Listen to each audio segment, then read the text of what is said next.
Hey, this is Dr. Ray with Clinical Athlete. Today we're going to be talking about the biofeedback or provocation tests that we utilize for the patellar tendinopathy templates. This test is important and it should be done before each session to ensure that the athlete is appropriately adapting to the load and we know how to progress the athlete on any given day based on the results of this test. We will be including in this video how to complete the test and some of the nuanced aspects of it. The athlete will be performing a single leg decline squat. We have in the video today an actual apparatus that lets us do this, but you also could easily use just a plate that gets the heel elevated for the athlete. As part of this, the athlete's going to be slowly lowering down into about 90 degrees of hip and knee flexion, and then they're going to be standing back up slowly. We give a recommended tempo of 3 seconds through the eccentric, 1 second pause at the bottom, and 3 seconds through the concentric phase.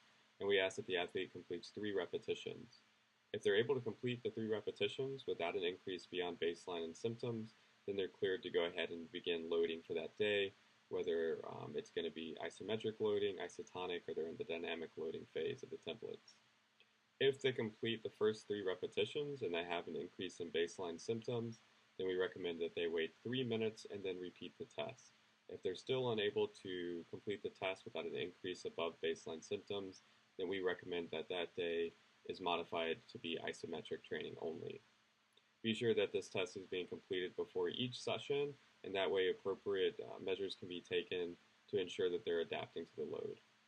Okay, so on the templates, you will notice in the top left-hand corner for each phase that we have a designated column for the biofeedback test. And just beneath this, you're going to find 2 drop-down menus. And that lets you select whether the person has passed or failed the test, and whether this is test 1 or test 2. If they are on test 1, and let's say the athlete fails that test, meaning they had an increase in baseline symptoms, or they were unable to complete the full range of motion or at the tempo we've prescribed, then that would be a fail as well. We select fail, and we notice that it highlights the box red now. The athlete should then wait 3 minutes and then try to repeat the test again. This would be for test number 2. If the athlete is able to complete the test with the range of motion recommendation, the tempo recommendation, and without a dramatic increase in baseline symptoms, then they pass the test. And that will give the box a green color, and that means that they are cleared to continue on with whichever loading was prescribed for that day. If the athlete fails the test again, then it is recommended that regardless of what was prescribed for the day, they would complete isometric loading for that day. And this is why it's important that each time the athlete's going in to complete a session, they're assessing their ability to do that session's prescribed loading via the biofeedback test first. This just makes sure that they are appropriately adapting to load and we're appropriately progressing them throughout the template. So we see here this is on phase 1 analgesia with isometrics, but we also have it for phase 2, top left-hand corner, as well as for phase 3 here.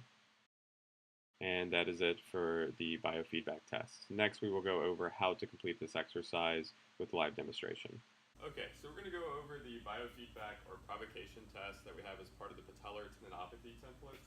So we have Matt here. He's on a decline squat board. You can also use just a plate. Usually a 25-pound plate does the job. And there's a couple of parameters to completing this test. And again, make sure that this test is being done before every rehab session or every training session. So he's going to be on one leg. And he's going to have his right foot extended out in front, 3 points of contact on the left foot, big toe, little toe, and heel. They can extend their arms out front as a counterbalance if they need it. We're fine with that. And then he's going to take 3 seconds, and he's going to lower down to about 90 degrees of hip and knee flexion. Good. He's going to pause for 1 second, and then take 3 seconds to stand back up. Now we want them to complete 3 consecutive repetitions, just like that. Same range of motion, same tempo.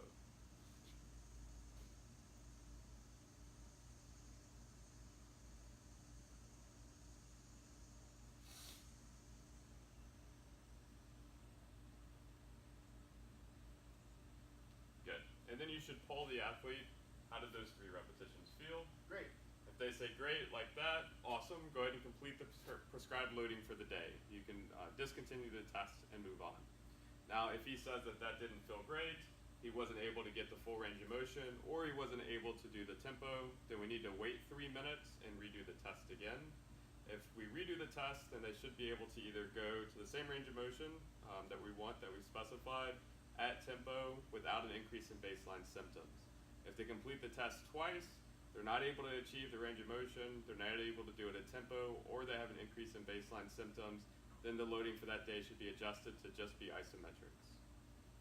That's it.